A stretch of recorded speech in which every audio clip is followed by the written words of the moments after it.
Hallo meine Lieben, der Herbst ist fast da und ich habe ein kleines herbstliches DIY-Projekt gestartet. Ich liebe ja zurzeit Antiquitäten und einfach so Sachen von früher, die man auf Flohmärkten findet oder so, alte Vasen und sowas. Sowas finde ich total schön. Das hier ist zum Beispiel auch ein Erbstück, was ich habe. Und ich dekoriere einfach gerne unsere Wohnung damit, auch mit solchen antiken Büchern bzw. antik inspirierten Büchern. Und was würde dazu besser passen als ein antik inspiriertes Gemälde? Ich wollte unbedingt eine Landschaft haben, die in Sepiatönen gehalten ist. Und dann habe ich mir gedacht, ich habe ja eh noch einen Rahmen übrig, der noch einen Inhalt braucht. Und habe mir gedacht, ich male mir einfach mein antikes Gemälde selber.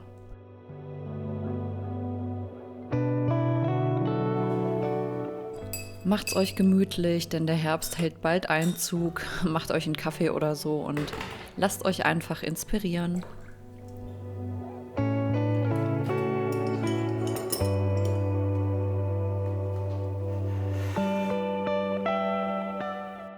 Das ist der Rahmen, den ich noch übrig hatte. Den werde ich jetzt erstmal hier auseinandernehmen, damit ich gucken kann, welche Größe ich für mein kleines Gemälde brauche.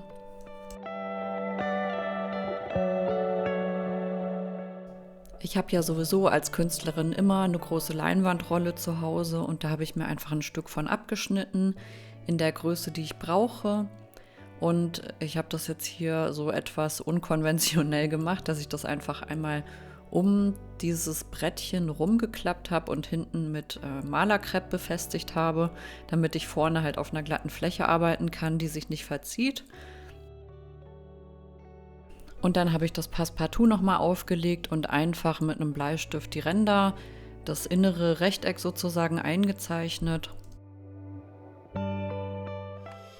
Dann hatte ich natürlich mein Gemälde erstmal grob vorgezeichnet und fange an, erstmal die dunklen Stellen vorzumalen. Dafür habe ich ein Mars Black, ein Mars Schwarz und ein gebranntes Umbra. Soll ja auch so ein paar warme Farbtöne enthalten, deswegen werden das hier meine dunkelsten Farbtöne sein. Ihr findet wie immer alle Farbtöne, die ich verwendet habe, auch in der Infobox. Schaut da einmal gerne rein. Da ist übrigens auch ein Link zu meinem Shop, falls ihr mich unterstützen wollt oder etwas von mir erwerben möchtet. Ich habe ja über dieses Wochenende auch einen Sale, also falls ihr noch was günstig abgreifen möchtet, dann nur los.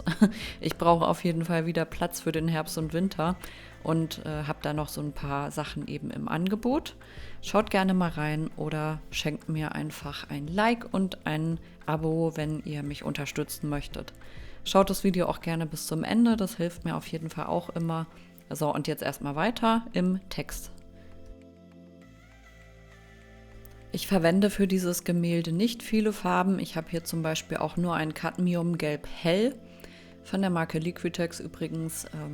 Ich finde, die Farbabgabe ist da sehr gut und man kann das auch sehr schön mit einem Mars Schwarz kombinieren, sodass es einen dunklen, warmen Farbton ergibt. Das klappt leider nicht mit allen Schwarzfarbtönen und benutze eigentlich auch nicht viele andere Sachen. Also nur noch so ein Blau und ein bisschen Beige. Und das war es eigentlich schon. Also ich halte mich da wirklich sehr minimalistisch bei diesem Bild.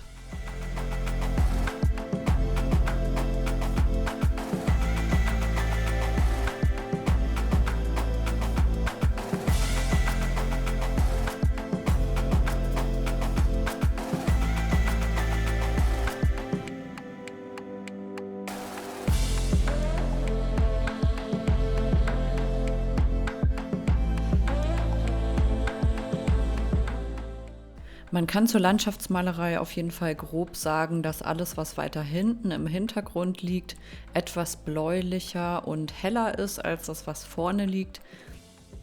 Also alles, was im Vordergrund ist, ist etwas dunkler und auch wärmer vom Farbton her. Hinten etwas dunstiger und auch ein bisschen besser verblendet, sodass die Übergänge nicht so gut zu sehen sind.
Normalerweise male ich ja auch immer von hinten nach vorne. Das heißt, dass ich den Himmel erst male und dann den Vordergrund.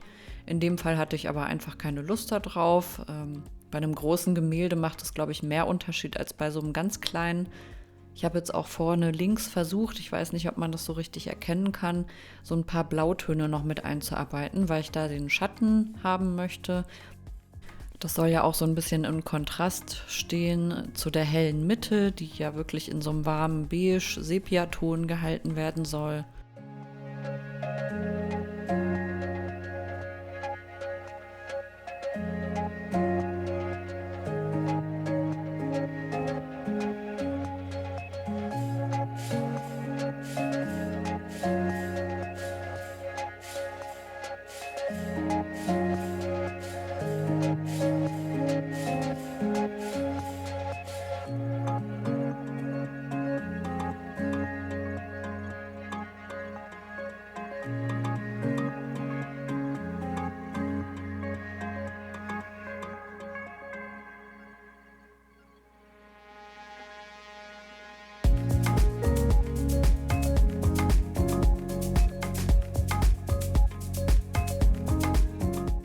Hier habe ich auch noch mal ein bisschen gebranntes Umbra und gelben Ocker mit reingebracht, um einfach den vorderen Bereich ein bisschen wärmer zu gestalten als die Mitte, damit man da wirklich auch diesen Unterschied sieht und die Tiefenwirkung hat.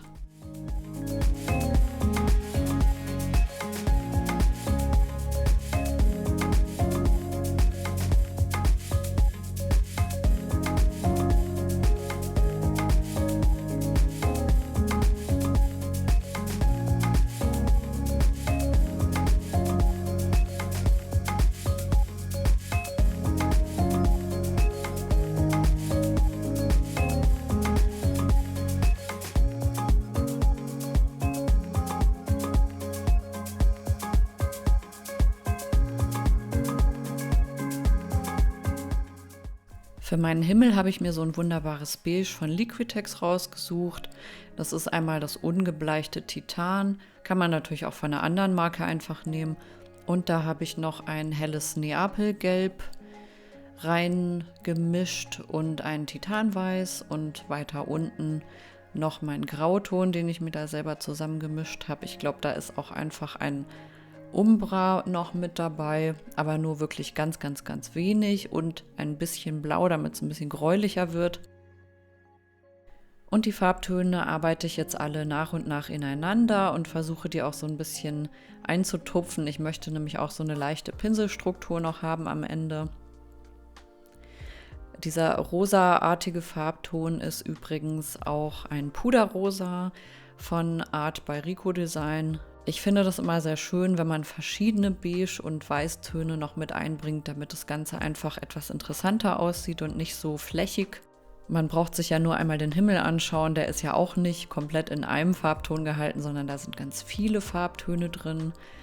Falls ihr den Film gesehen habt, das Mädchen mit dem Perlenohrring, da wird das ja auch immer gesagt. There are colors in the clouds und sowas. Also das fand ich auch mal total schön und inspirierend. Und das versuche ich auch immer bei all meinen Gemälden zu beherzigen.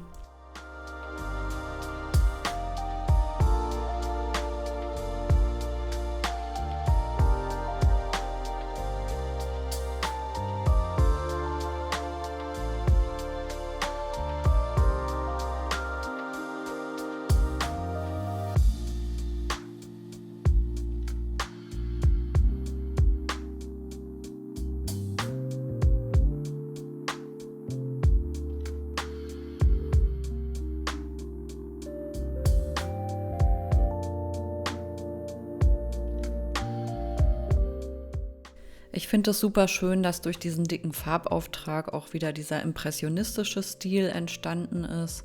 Ich liebe das einfach. Ich mag ja selber auch sehr gerne impressionistische Gemälde und versuche das dann auch immer so ein bisschen in dieser Art und Weise zu malen.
So, das Gemälde ist jetzt fertig. Ich habe das wirklich alles an einem Stück gemalt und hier kann man auch wunderbar die Struktur sehen. Jetzt muss ich es einmal komplett durchtrocknen lassen und dann die Signatur draufsetzen und dann in meinen Rahmen einlegen.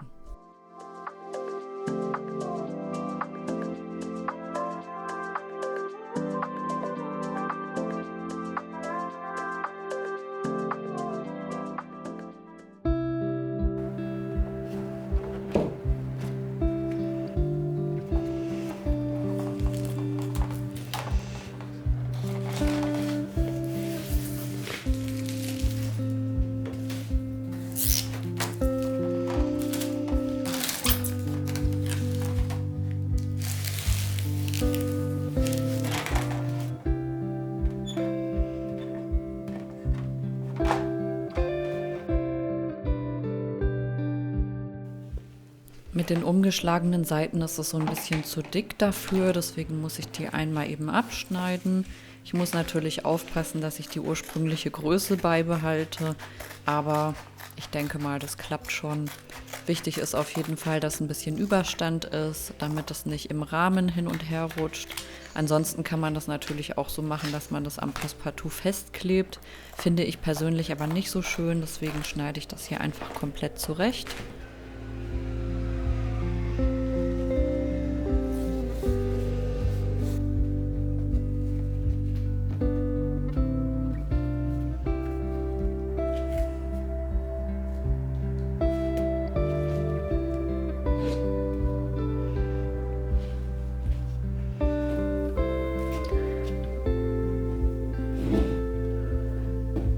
Das ist doch echt schön geworden, oder nicht?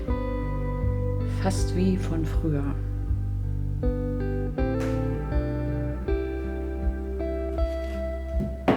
Und das ist jetzt das fertige Gemälde mit seinem Rahmen. Ich hoffe, euch hat das Video gefallen. Lasst mir, wie gesagt, gerne ein Like und ein Abo da. Ich hoffe, ihr seid auch so ein bisschen in Herbststimmung gekommen. Das ist ja so eine warme und gemütliche Zeit irgendwie und ich mag einfach den Herbst total gerne.